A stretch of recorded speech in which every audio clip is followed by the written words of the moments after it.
Nah, apa sih yang biasanya menjadi faktor kalau harga saham tiba-tiba melonjak atau bahkan menurun dengan drastis?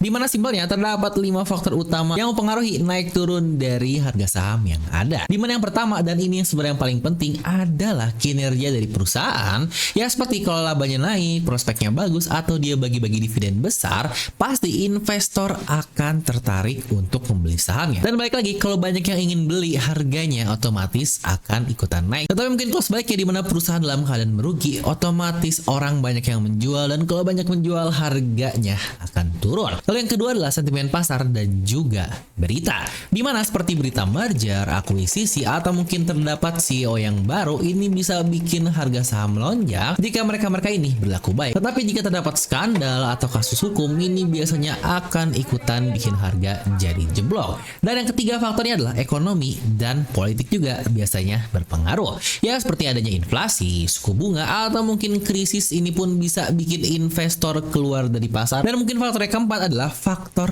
global. Ya seperti perang, geopolitik, atau isu internasional bisa berimbas ke saham Indonesia. Dan yang paling baru kita lihat adalah dari tarif Trump di mana saham Indonesia langsung menurun sangat dalam sekali.